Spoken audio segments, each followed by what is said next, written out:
আমার মায়ার নবী শিশু নবী কান্না করে ডানে বামে তাকায় আমার বাবাই কই আমার নবী এতিম বাবা নাই। মা আমেনা ঘর থেকে বেরিয়ে বলে ওরে লোকেরা বলো আমার সন্তান কোথায়? বলে আমরা তো চিনি না, একটা বাচ্চা দেখছি রাস্তার কিনারায় বসে কান্না করে। মা আমেনা দৌড়াইয়া বাচ্চা নবীর কোলে নিয়ে কয় বাবা আয়। মায়ার নবী মায়ের গলা জড়ায় কান্না করে আর বলে ও মা, সব বাচ্চাদের দেখলাম বাবারা কোলে নিয়ে গেল, বলো আমার বাবাই কই? আমার বাবার কোলে তো আমি উঠতে পারি নাই। মা আমেনা চোখের পানি ছেড়ে কান্না করে বলে রে সন্তান, তোর বাবা শাম দেশে ব্যবসা করতে গিয়া ফিরিয়া আসে নাই, ওখানেই তার দাফন। মায়ার নবী কাঁদেন আর বলেন ও মা, বাবার কবরটা একটু আমারে দেখাইতে নাও, আমি বাবার কবরটা দেখে তৃপ্তি নিব। দাদা আব্দুল মুত্তালিবের থেকে মা আমেনা বিদায় নিয়ে রওয়ানা। ঘোড়ার পিঠে আমেনা উম্মে আয়মান দাসিয়ার নবী রওয়ানা। বাবার কবরের কিনারায় গিয়া মা বলে ওই যে গাছের নিচে তোর বাবার কবর। মায়ার নবী লাফ দিয়া বাবার কবরের কিনারায় গিয়া হাউমাউ করে কান্না শুরু। আল্লাহ জিব্রাইল পাঠায় বলে আমার নবীরে ফিরাও। আমার নবীর কান্না আমি আল্লাহ সহ্য করতে পারি না। এবার আমার নবীরে নিয়া মা আমেনা মক্কার জমিনে রওয়ানা। কিছু দূর আসার পরে বলে রে উম্মে আয়মান দাসী ঘোড়াটা থামায়া দেও, আমার পেটে কেমন যেন ব্যথা সহ্য করতে পারি না। মা এবার জমিনে পড়ে কাঁদে আর বলে আমার সন্তানের একটু আমার বুকে লাগায়া দাও। আমার মায়ার নবীর বুকে লাগায় বলে সন্তান মনের মতো দেখালো, আর বুঝি মায়ের চেহারা দেখতে পারবি না? মায়ার নবী কাঁদেন আর বলেন ওরে মা, কপাল কি আমার এমন, আমি বাবা দেখতে এসে মাও কি হারায়া চির এতিম হয়ে যাব?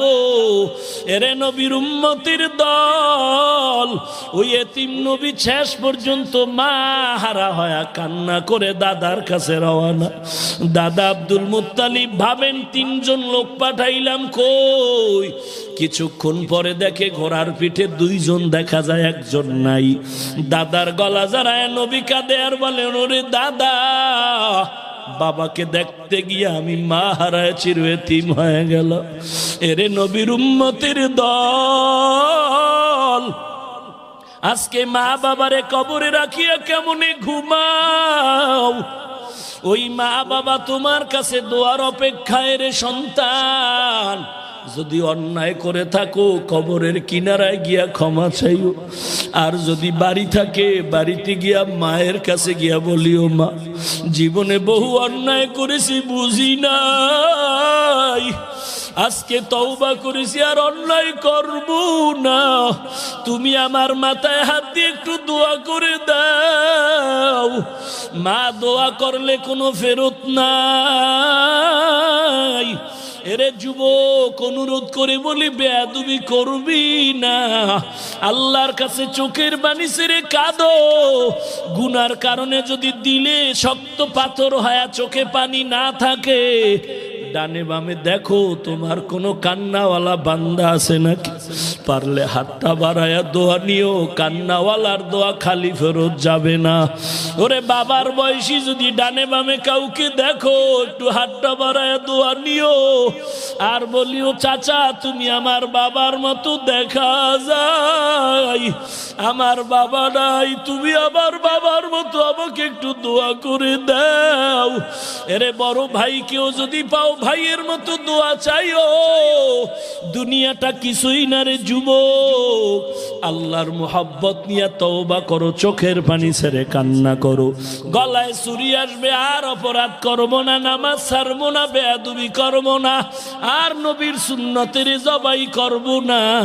আল্লাহর মুহাব্বত নিয়ে যদি বান্দা তওবার খাঁটি নিয়ত হয়, মুনাফিকি না থাকে, রিজিকের মালিক আল্লাহ, হায়াতে আল্লাহ, যদি ভরসা করে থাকো আল্লাহর উপরে মুনাফিকি না থাকে, খাঁটি তওবার নিয়তে আমার মাওলার দরবারে দুটো হাত উঁচু করে দেখায় দাও। আয় আল্লাহ, সবার হাত আপনি কবুল করে নেন। আমরা তওবার হাত তুলেছি, তওবা কবুল করে নেন। তওবার উপরে মজবুত হয়ে চলার তৌফিক দান করেন আল্লাহ। গুনাহমুক্ত জিন্দেগি দান করেন। আয় আল্লাহ, 3 দিনের আজকে শেষ। এই ময়দান বেহেশতের বাগান ছিল, এখন সবাই যার যার ঘরে চলে যাবে। আর আগামীকাল এখানে কোরআনের আওয়াজের কেউ আসবে না রে আল্লাহ। খালি ফিরাইয়া দিয়েন না রে মালিক। আয় আল্লাহ, আপনি কাউকে খালি ফিরাইয়া দিয়েন না। সকলের তওবার হাত আপনি কবুল করে নেন। আয় আল্লাহ, তওবার হাত আপনি কবুল করে নেন। আপনি কুদরতের নজর দিয়ে দেখেন আপনার বান্দারা কি চায়। আয় আল্লাহ, চাহিদা পূরণ করে মাফ করে দেন। আয় আল্লাহ, তওবার উপরে চলার তৌফিক দান করেন। আয় আল্লাহ, আমাদের সবাইকে দ্বীনের খাদেম বানায় দেন। আমিন। আলহামদুলিল্লাহি রাব্বিল আলামিন।